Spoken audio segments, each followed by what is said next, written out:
नमस्कार दोस्तों। एक गांव में एक बूढ़ी माई रहती थी।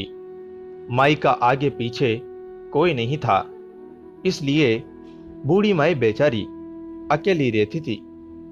एक दिन उस गांव में एक संत आए। बूढ़ी माई ने महात्मा जी का बहुत ही प्रेम पूर्वक आदर सत्कार किया। जब महात्मा जी जाने लगे तो बूढ़ी माई ने कहा, महात्मा जी, आप तो ईश्वर के परम भक्त हैं।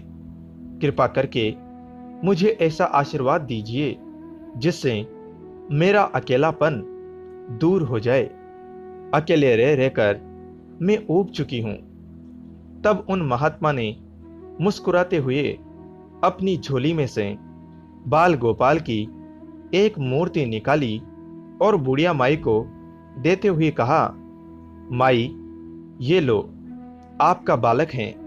इसका अपने बच्चे की तरह प्रेम पूर्वक लालन पालन करती रहना। बुढ़िया माई बड़े लाड प्यार से ठाकुर जी का लालन पालन करने लगी।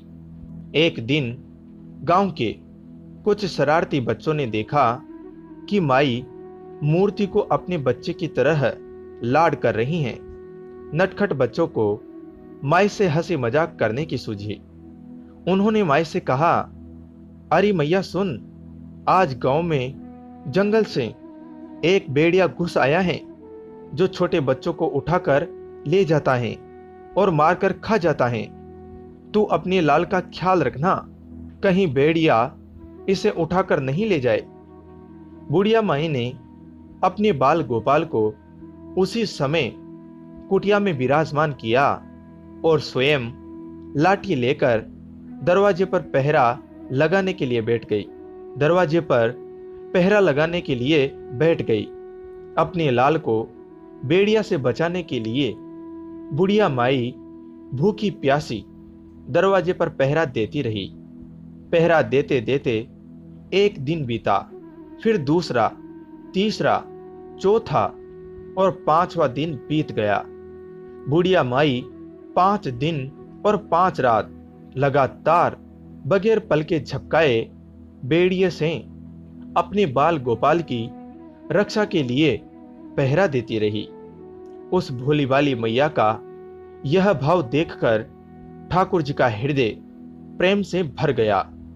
अब ठाकुर जी को मैया के प्रेम का प्रत्यक्ष रूप से आस्वादन करने की इच्छा हुई। भगवान बहुत ही सुंदर रूप धारण कर वस्त्राभूषणों से सुसज्जित होकर माई के पास आए। ठाकुर जी के पांव की आहट सुनकर माई डर गई कि कहीं दुष्ट भेड़िया तो नहीं आ गया मेरे लाल को उठाने। माई ने लाठी उठाई और भेड़ियों को भगाने के लिए उठ खड़ी हुई। तब श्याम सुंदर ने कहा, मैया, मैं हूं, मैं तेरा वही बालक हूं जिसकी तुम रक्षा करती हो। माई ने कहा, क्या? चल हट, तेरे जैसे बहुत देखे हैं, तेरे जैसे सैकड़ों अपनी लाल पर न्योछावर कर दूं। अब ऐसे मत कहियो, चल भाग यहां से। ठाकुर जी मैया के इस भाव और एक निष्ठता को देखकर बहुत ज्यादा प्रसन्न हो गए।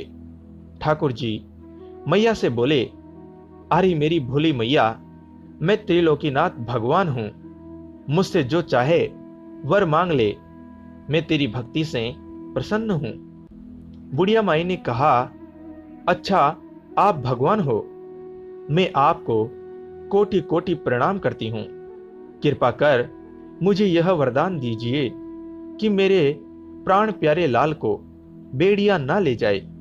अब ठाकुर जी और ज्यादा प्रसन्न होते हुए बोले, तो चल मैया, मैं तेरे लाल को और तुझे अपने निजधाम लिए चलता हूं, वहां भेड़िए का कोई भय नहीं है। इस तरह प्रभु बुढ़िया माई को अपने निजधाम ले गए।